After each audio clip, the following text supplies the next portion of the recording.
मेरा जस्तो युवकहरू कोही पनि छैन, पुरानो बुढाहरू पनि बुढीहरू पनि छैन अब गाउँमा हैन। धेरै त प्रायः जस्तो युवाहरू विदेशतिरै भन्नु पर्ला। बाँदर लाग्छ होला यता पनि है? एकदम धेरै बाँदर चाहिँ यहाँ नि आउँछ। हजुर मेरो खेतालाहरू नमस्ते गर। यो निउरो कहाँदेखि ल्याउनुहुन्छ? यति बेला निउरोको सिजन हो। कसरी छ नि यो निउरो? 50-60 रुपियाँ मुठा भन्छ। नमस्कार सम्पूर्णमा BK1 युट्युब च्यानलमा स्वागत छ। आजको भिडियोमा पोखराबाट नजिकै रहेको अर्गानिक गुरुङ गाउँ खादरजुङ गाउँसम्म लैजानेछु। पोखराबाट पिच बाटो हुँदै आधा घन्टामा नै पुग्न सकिने सुन्दर गुरुङ गाउँ कस्तो छ र कुन बाटो जाने सम्पूर्ण जानकारी दिनेछु। भिडियो अन्तिमसम्म हेर्नुहोला। हामी पोखरा 1 बगरबाट माछापुच्छ्रे हिमालको काखतर्फ जानेछौँ। पोखरा क्याइसिङ पुल तरेर लामाचौरतर्फ लाग्छौँ। लामाचौर चोकबाट सिधै अगाडि अकलादेवी मन्दिरतर्फ लाग्छौँ। नयाँ बाटो सुन्दर देखिएको छ।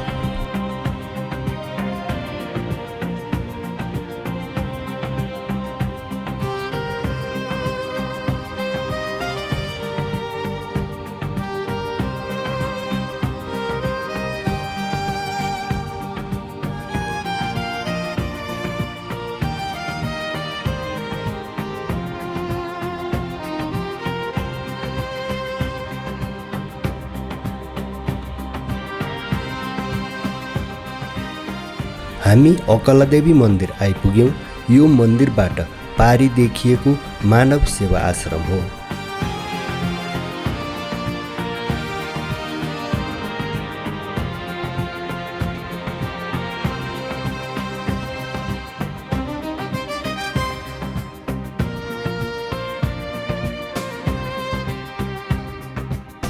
अकलादेवी मन्दिर दर्शन गरेर हामी अगाडि बढ्छौँ। केही बेरमा नै चितेपानी आइपुग्यौँ। चितेपानी चोकबाट देब्रे लागेर पुरुञ्चौर पुग्न सकिन्छ भने हामी दाहिने सार्दी खोलातर्फ लाग्छौँ। पोखरा बगरबाट 9.8 किलोमिटर दूरी पार गरेर चुरुङ्गा आइपुग्यौँ। यहाँबाट माथि लागेर सुन्दर दुर्गा मन्दिर हुँदै काउरे गाउँ पुग्न सकिन्छ। पोखरा बगरबाट 11.9 किलोमिटर दूरी पार गरेर 16 मिनटमा सार्दी खोला गेटमा आइपुग्यौँ।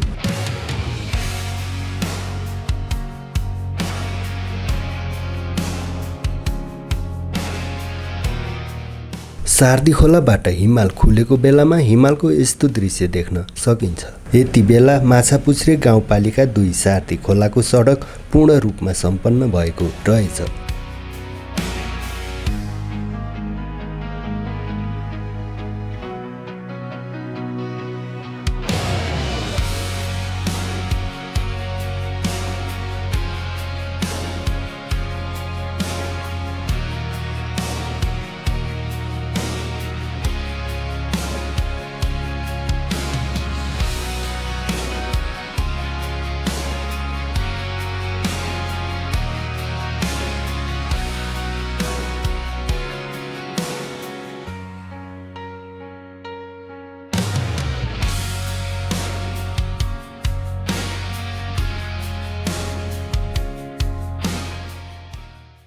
हामी यहाँबाट दाहिने लागेर गण्डकी रेनबो ट्राउट फार्म र वाटरफल इको भिलेज पुग्न सकिन्छ भने हामी सिधै अगाडिबाट दाहिने लागेर खादरजुङ गाउँ पुग्नेछौँ। पोखरा बगरबाट 14.2 किलोमिटर दूरी पार गरेर आधा घन्टामा नै खादरजुङ गाउँ आइपुग्यौँ। विश्वको सुन्दर हिमाल माछापुच्छ्रेको काखमा रहेको माछापुच्छ्रे गाउँपालिका 2 मा अवस्थित खादरजुङ गाउँ प्राकृतिक सम्पदाले भरिपूर्ण क्षेत्र हो। विक्रम सम्वत 1991 मा लिएको जनगणना अनुसार यस गाउँमा 615 घरधुरी रहेको तथ्य छ र हाल यस गाउँमा लगभग 113 घरधुरी रहेको छ। स्थानीय गुरुङ समुदायको बाहुल्यता रहेको यस गाउँमा आदिवासी जनजाति तथा मगर, क्षेत्री, ब्राह्मण, दलित जातिको बसोबास रहँदै आएको छ। रमणीय सहर पोखरादेखि करिब 15 किलोमिटर उत्तरी क्षेत्रमा पर्ने यो गाउँ समुद्री सतहदेखि 1300 मिटर उचाइमा रहेको छ। यस क्षेत्रमा विश्वकै अति दुर्लभ वनस्पति, बोट बिरुवा, जडीबुटी तथा वन्यजन्तु संरक्षण हुँदै आएको छ। मेरो त लक्ष्मी गुरुङ। लक्ष्मी गुरुङ? यो गाउँमा धेरै जसो गुरुङहरू बस्नुहुन्छ? हजुर, सबै छ अहिले त। गुरुङ धेरै जस्तो गुरुङ छ। गुरुङ गाउँ नै भनेर चिनिन्छ होइन? गुरुङ गाउँै भनेर चिनिन्छ। धेरै के अरे त गुरुङै छ। बाहुन त 2टा घर मात्रै छ कि हो। सादी खोला गाउँपालिका 2 हो। भनेपछि यति बेला गाउँमा चाहिँ मान्छेहरू काममै बिजी हुनुहुन्छ? अब धेरै जस्तो युवकहरू कोही पनि छैन। पुरानो बुढाहरू पनि बुढीहरू पनि छैन अब गाउँमा होइन। त्यही भएको कारणले पनि होला। यो गाउँ कतिको बसाइसरे गर्नुभएको? कतिको घरहरू छोड्नुभएको? घर त खाली त खासै छैन यहाँ त। एउटा 2टा होला। हजुर, छैन खाली त। युवाहरू सहरतिरै, कोही अब विदेशतिरै होला है? धेरै त प्रायः जस्तो युवाहरू विदेशतिरै भन्नु पर्ला। भनेपछि यो गाउँमा होमस्टेहरू छ कि छैन? छैन। बनाउने भन्छ। अब यस्तो आँट भएकै हुँदैन। कसले पनि खोइ बनाउँदैन। आमा टोलीले बनाउन भनेर सबैले भन्छ होइन। तर बनाएको चाहिँ नि छैन। यहाँ त बजारदेखि नजिक भएर होला। खासै होमस्टे खोज्ने मान्छे त यहाँ त आउन कि अब भुर्जुङ खोला आएर त्यो गाउँमा छ कि छैन भनेर सोध्छ अरे। अब छैन भनेपछि आउने कुरा नि भएन होइन। माथिको त्यो मकै लगाएको खेतहरूमा धान लगाउनुहुन्छ कि कोदो? हजुर, के धान हो सबै। कोदो त अलिअलि माथितिर अलिअलि लगाउँछ। प्रायः जस्तो गर्यो भने त खेती लगाउनै छोडेछ। बाँझै छ त अनि बाँदर लाग्छ होला यता पनि है? एकदम धेरै बाँदर त यहाँ नि आउँछ। त्यही त नि। हजुर, मेरो खेतलाहरू नमस्कार। अहिले म चाहिँ खादरजुङ गाउँमा छु। गाउँ कताबाट डुल्ने, कताबाट घुम्ने, कसलाई के सोध्ने, म अन्यलमा परिरहेको छु। यसै घुम्ने क्रममा मैले यो फुल देखेँ। यो फुलसँग म जान पहिचान सानै बच्चैबाट छु। हामीले सानो छँदाखेरि यो फुललाई चुडेर यो फुलभित्रको रस यसरी खाइन्थ्यो। अहिले ठ्याक्कै यो फुल अहिले जता पाए त्यतै भेट्न गाह्रो छ। मैले यो गाउँमा भेटेँ र ठ्याक्क बाल्यकालको याद आयो। लगभग 135-140 घरधुरी रहेको यस खादरजुङ गाउँमा भने प्रायः जसो घरहरू खाली नै देख्न सकिन्छ। पुरानो परम्परागत शैलीमा बनेका पुराना घरहरू यहाँ यथावतै रहेका छन्। ढुङ्गा र माटोले लिपेका घरहरू हामी यहाँ देख्न सक्छौँ। बुवा नमस्कार, आराम हुनुहुन्छ? ल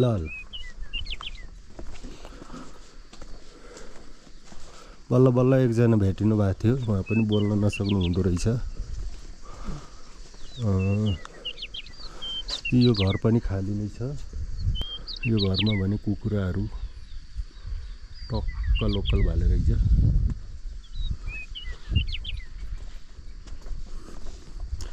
यहाँबाट चाहिँ गाउँको राम्रो दृश्य देख्न पाइने रहेछ। यतापट्टि पुरानो डिजाइनमा बनेका घरहरू सर्लक्क हामी यहाँबाट देख्न सक्छौँ। यहाँबाट उता पारिपट्टि देखिएको गाउँ चाहिँ घाचोक गाउँ हो भने यहाँबाट तल सार्दी खोला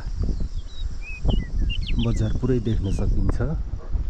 अहिले भने सार्दी खोलामा बाटो पुरै पिच भइसकेको, चिटिक्क परेको रहेछ। हामीलाई पोखराबाट यहाँसम्म आउन आधा घन्टा पनि लागेन।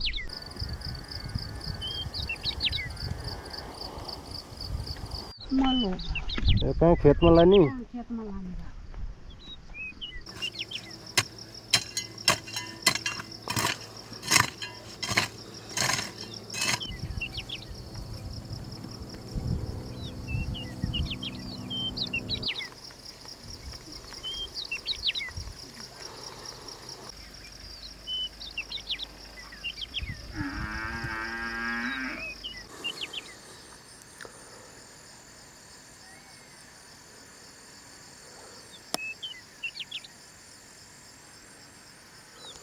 के को बिउ छर्नु भयो?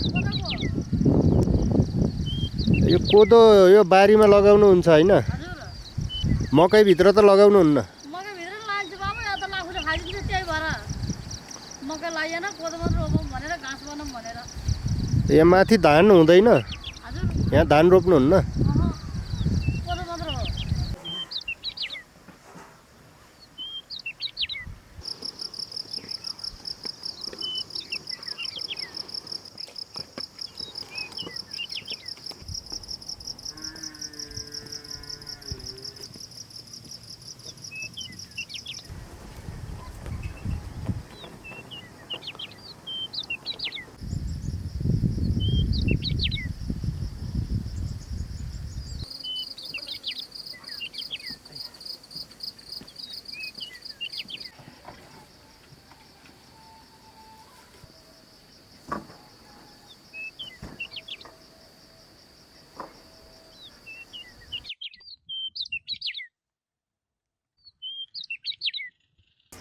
यो निउरो कहाँदेखि ल्याउनुहुन्छ?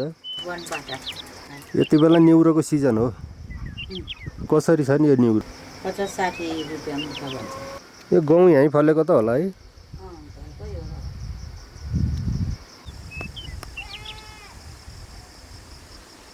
पोखरा सहरबाट नजिकै भए पनि परम्परागत चालचलन वेशभूषा पुरानै गाउँमा छु जस्तो महसुस दिलाउने खादरजुङ गाउँ तपाईहरूलाई कस्तो लाग्यो? कृपया मन पर्यो भने भिडियो लाइक, सेयर र च्यानललाई सब्स्क्राइब गर्न नभुल्नुहोला। धन्यवाद।